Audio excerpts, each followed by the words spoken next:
the Buffalo Bills versus Arizona Cardinals. Probably in terms of this week, I would call it the marquee matchup of the week. The Buffalo Bills. Yeah, what's great is there's a few interesting teams in the AFC East, and everybody in the NFC West is interesting. So we're getting a lot of NFC West versus AFC East kind of marquee matchups. Like last week, I thought it was Buffalo Seattle. This week, I think it's Buffalo Arizona. Just completely fascinated by it. Yeah.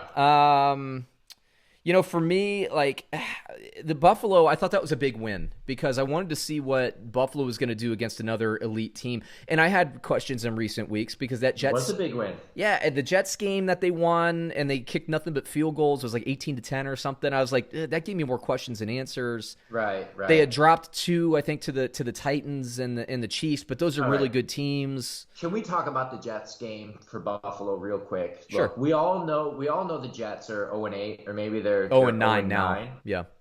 Yeah, 0-9 now. Okay. They're 0-9, and that's terrible, but maybe they're not as bad as their record would dictate because, first of all, the Bills did not look great against the Jets, right? Right. But that's a division game, and we know that in division games, these rules, these matchups, they kind of go out the window.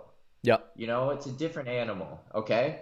And we know that the Bills, or sorry, the Patriots aren't the greatest team anymore, but they're still the Patriots, and the Jets went toe-to-toe with them last night. Right.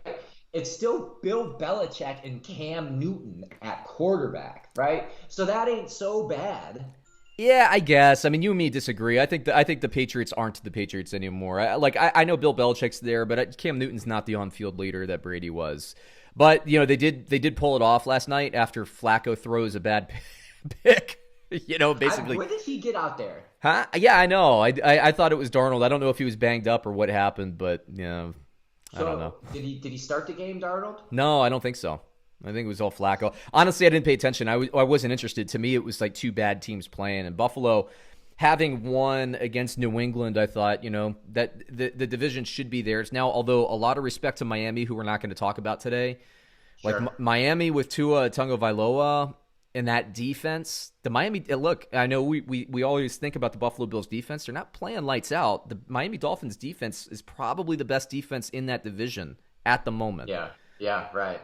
Meanwhile, I'm really impressed by them, man. I dig what's going on in Miami. Yeah, if they had a run game, they can't run between the tackles for a damn. If Miami had a run game, like they're still going to be competing for a playoff spot, which is fun. We've been talking about them for a while. We like to bet them. I think the cat's out of the bag now. You can't really get any value on the Dolphins anymore. But Arizona, meanwhile, goes toe-to-toe with the Dolphins, which is interesting since we're talking about them.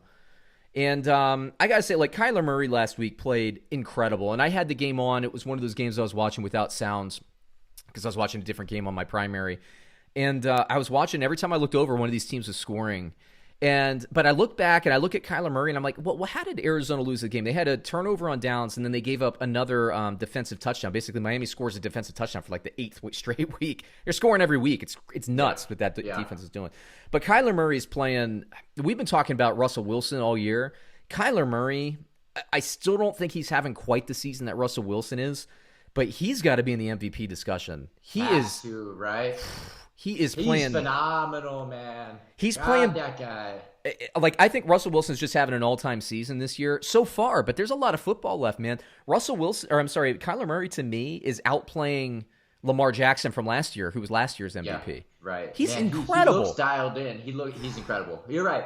He looks dialed in. He looks super in control with everything he does. Very Russell Wilson-esque, right? Yeah, it's like everybody else is playing 3 steps slower than Kyler Murray. It is like watching a younger Russell Wilson, but a faster Russell Wilson with a better arm.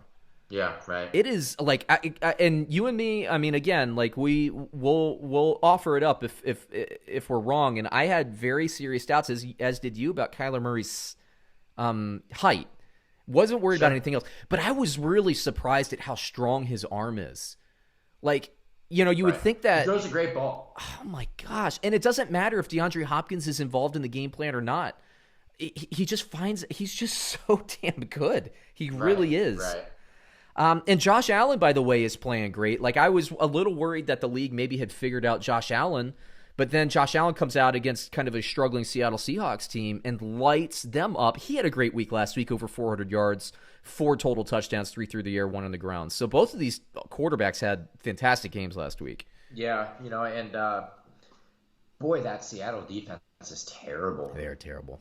What happened there, man? They're terrible. And they're lucky they have maybe the best quarterback, or at least the one that's playing the best in his prime right now as their quarterback. Because if they had anything less than that, that team would be 2-6. They'd be the worst team in the division if it weren't for Russell Wilson. For sure. But, I guess you could say the same thing about the Arizona Cardinals if they didn't have Kyler Murray. I mean, it really... I know. You could say that about a lot of teams. Yeah, but sure. the point I'm trying to make is their defense is so bad that unless they had the best guy, they may be the worst team in the league, then, with the Jets, right? I mean, because how do you... If you don't have a super productive quarterback, how do you even possibly contend? You find yourself down 18-17 within, a quarter and a half, you're screwed.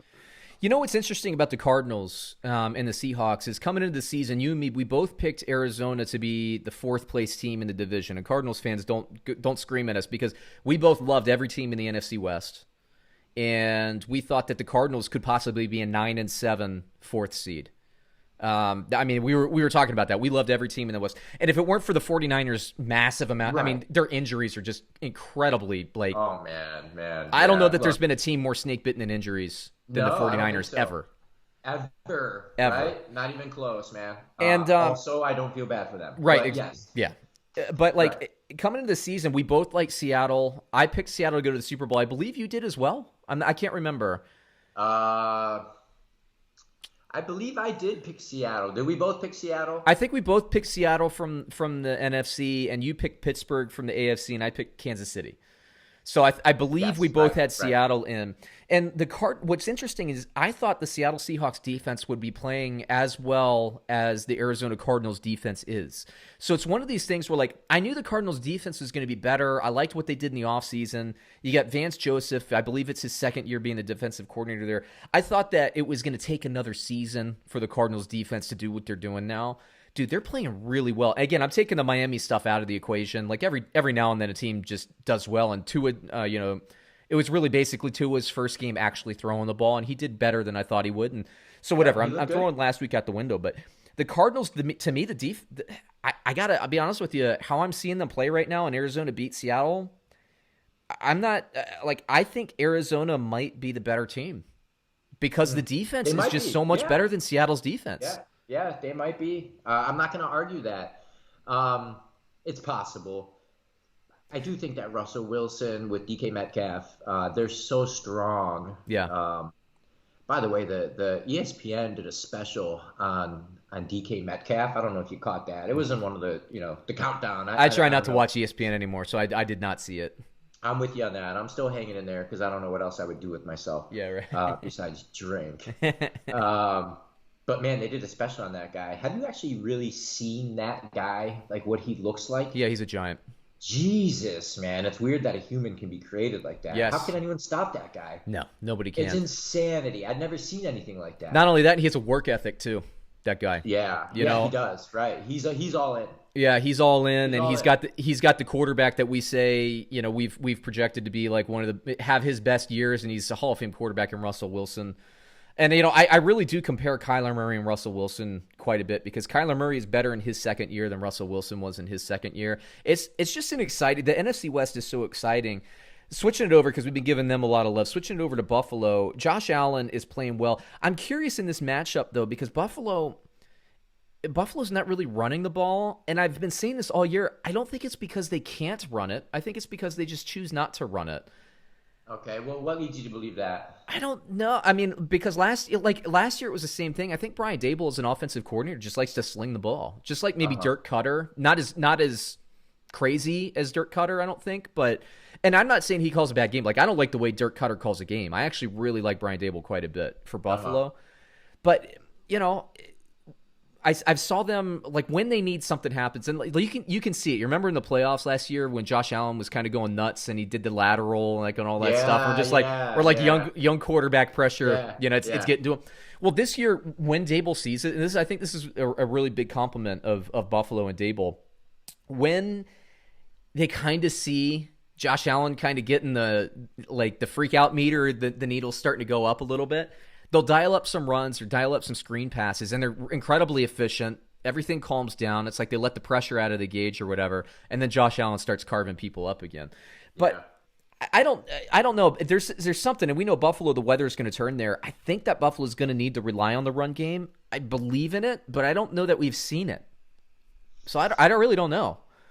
And if they don't need it, Josh Allen, man, when he's on, the guy's on. He's been playing really well. I know he had those 2 games where he was kind of off, and one was against the Jets, so that didn't help his cause. And I believe the weather was bad in those games too. But it is Buffalo. The weather is going to get bad and worse throughout the season. But I mean, there's nothing that absolutely says that you have to implement a run game in order to be successful. There have been teams that have survived without that. Yeah. I think just for the majority, it helps. It's like if Green Bay ain't running and if Tampa's not running, like then it's really not working anywhere else. And that's usually how it goes, but I don't think that has to be the case. Let me hit you with the line in this one, man. So Buffalo on the road versus Arizona, Bovada has them at 1.5. They're getting 1.5 points on the road at Arizona. What do you think about that? I'm actually going to give the nod to Arizona, maybe for the first time. I'm going to give them a little bit of credit here as a team that is a big dog, right? And is dialed in and can compete and play with the other good teams. And who knows? Maybe I'll be proven wrong. But at home, they seem dialed in. I'm going to give them the nod. I think it's going to be pretty high scoring game. I think the difference between Arizona and Seattle last week, I think Arizona will be able to run with greater efficiency versus Buffalo. Them at home, they also come off a loss that really I think they missed a field goal. They should have at least been in overtime in that game, and I think they actually probably outplayed Miami, but it didn't show up on the scoreboard. So I think Arizona left that on the field. They'll come out with a little bit more urgency because of that, and I think they smell blood with Seattle, and they want that division. Buffalo, I like Buffalo, like both of these teams. I say it every week. I'm going to take Arizona here, and we'll see what happens. I think it's going to be one of the more fun games to watch this week. For sure. All right, let's move